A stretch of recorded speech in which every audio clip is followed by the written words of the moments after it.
Inside America's Boardrooms, the informational show for board members and corporate secretaries. Brought to you with Knowledge Partners, NASDAQ, the Center for Audit Quality, and PwC. Along with content contributors Equilar, Meridian Compensation Partners, Wilson Sonsini Goodrich and Rosati, Donnelly Financial Solutions, and the Society for Corporate Governance. Welcome to this edition of Inside America's Boardrooms. I'm TK Kerstetter, the CEO of Boardroom Resources, and it's my pleasure to welcome you to the show. Today we're going to be talking about should corporate boards operate more like private equity? And joining me is an expert in that sort of space. And please welcome Margaret Whelan, who's a board member with TopBuild Corporation. Welcome, Margaret. Thank you, TK. I'm glad to be here. So the reason you're here, let me talk a little bit about this. First of all, you own your own company called Whelan Advisory LLC, okay, where you work with pre-IPO and a lot of stock and formation and structure in companies.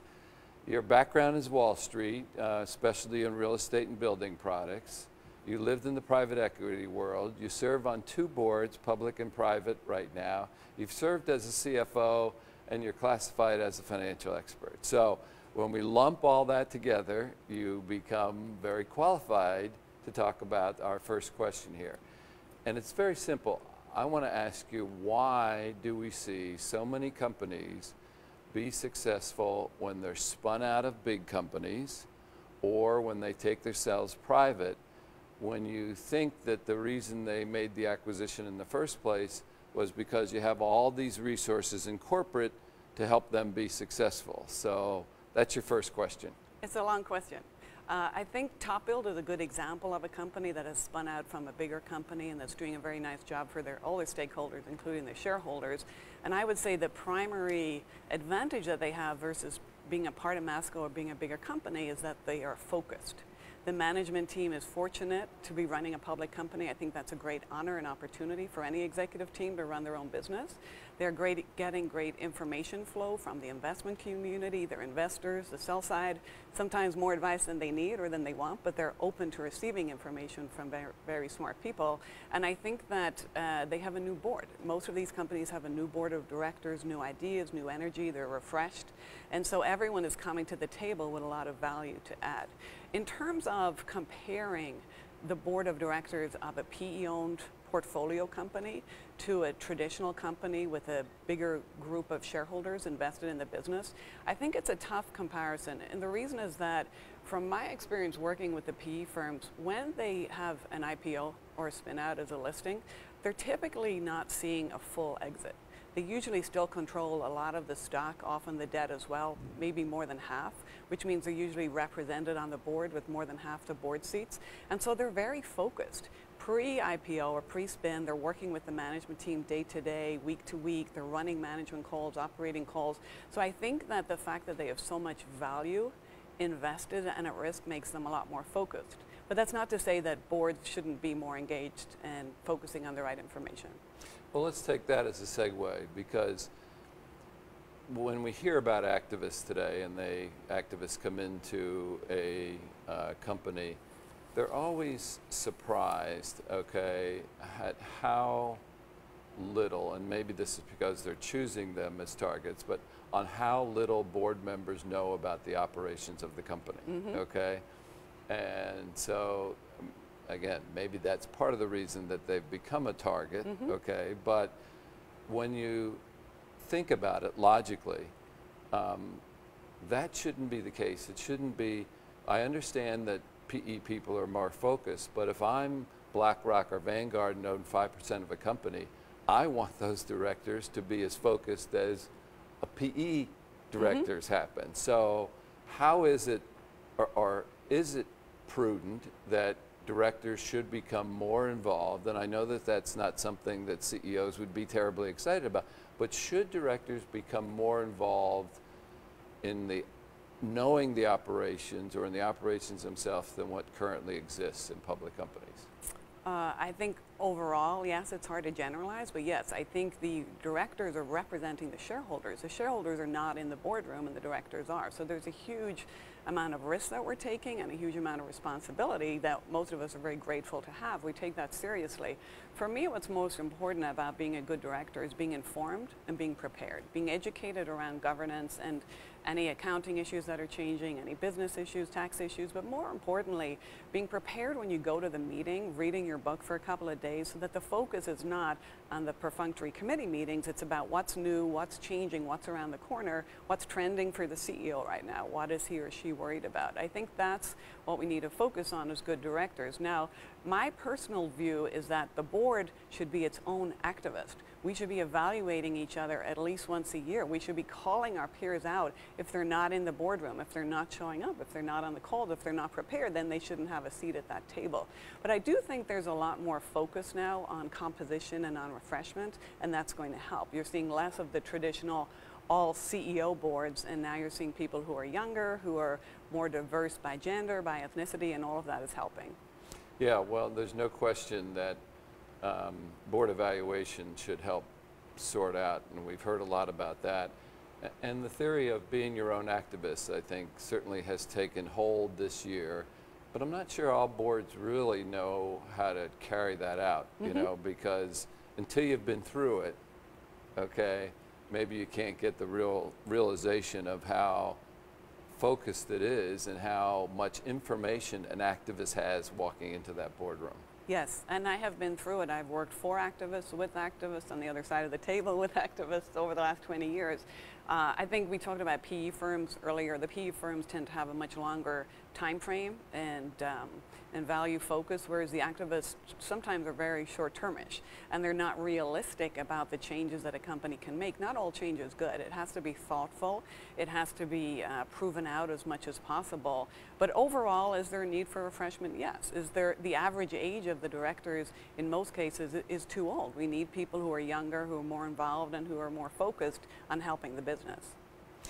So when we had our investors board performance review, and we had in the largest institutional investors and proxy advisors and activists, it was very interesting. We asked them what they were going to be, what they cared about going forward. And it's interesting, it's not what I would have initially guessed that was going to be their answer, but it was board composition, okay? So one thing we know is that non-gov committees are going to have a lot more focus, but they particularly focused on that they wanted competent directors, qualified directors with good skill sets to help the companies move forward. So A, what's your reaction to that? B, how would you go about, if there was a way that positively changed the recruitment of directors, how would you go about doing that? Okay, so two questions. I think it is acceptable for the investors to expect the board directors to be capable. You know, if nothing else, we should be capable, right? But we should also be very curious. We should be thinking about the business, focused, prepared, and informed. As I said earlier, we should be courageous, stepping up if we think a change needs to be addressed or made or contemplated, and collegial. You know, you're going into a room with a group of people at the beginning you don't know each other. Then you're starting to show up for monthly calls, sometimes daily or weekly, depending on whether or not there's a live M&A transaction or an activist who's engaged, whatever it is. And so the directors need to be able to get along with each other and to focus on that. In terms of the composition, we've seen more focus on composition and refreshment, I think, in the last 2 years than in the last 20 in my career, right? And it's been driven by two things. One is the media attention, and second is the activists. Now, in terms of the media, Redfin, their CEO, published a report last month. I don't know if you saw it, but it was very interesting. In 2013, when Twitter was getting ready to go public, the New York Times criticized them very publicly for having a board of directors slate that was male and pale, no diversity whatsoever. And they, in turn, Twitter brought one woman onto their board. And since then, there's been over 100 IPOs of tech companies on the West Coast, and the average number of female directors has gone to 1 in 3 from 1 in 6 in 3 years. That's phenomenal change. Unfortunately, I don't think we're going to see quotas in the U.S., but it would be great to see some kind of term limits or age limits that are really being kept so that we are seeing more seats open up, and as they're being opened up, you have more people coming in. The second part of that is the activism. You know, activists used to be a bad word, but now they're actually been much more well regarded. PwC did an interesting study of the directors. I think you talked about it already on one of your interviews, but they referenced the fact that 80% of activists are successful in getting a board seat in each of their campaigns now, 80. That's a big number. And secondly, within the peers, and I was one of the 1,000 directors they surveyed, more than a quarter of us said, yeah, we're not afraid of activists. We're encouraged sometimes by the ideas they bring to the table. And not all activist campaigns go to a public, drawn-out proxy fight. You often get free, what I call free advice from these people. They come in, they mail us, or we meet with them, and it's important for directors to be engaged. You know, the last thing I would say about composition and refreshment is that it's easier than ever now to find directors who are ready, who are capable, and who are available. And I think you and I met at the NASDAQ Equilar Board Summit in September, and Equilar was featuring Board Edge, which was a new program they had introduced, and within it Eden, which I think is Equilar Diversity Network. Yeah. So you can go in and look for directors based on the capability and skills, but also based on their age, their ethnicity, their background. So you can no longer say that we can't find people. What I love about Eden is you can also link.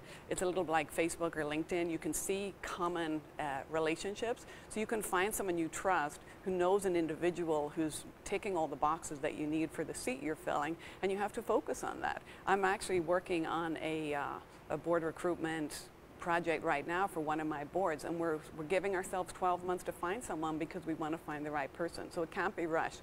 We're no longer just going to our Rolodex. We're spending time with headhunters to get the right fit. Well, the Board Edge product is really something that people should look at, because you're right, it does answer the question, is there any qualified directors out there, which we often get, and they certainly are, and we certainly support refreshment. So, Margaret, I want to thank you for taking the time to join us. I know some of the questions weren't easy, but you had the qualifications to deal with that, so I want to thank you for joining us. Thank you very much. It's my pleasure to be here. And that will conclude this edition of Inside America's Boardrooms, and we hope you enjoyed the show. We'll be back again next week when we take a look at another critical topic that'll help you be a better board member or committee member. So we'll see you then. Join us again next week for Inside America's Boardrooms. Brought to you with Knowledge Partners, NASDAQ, the Center for Audit Quality, and PwC.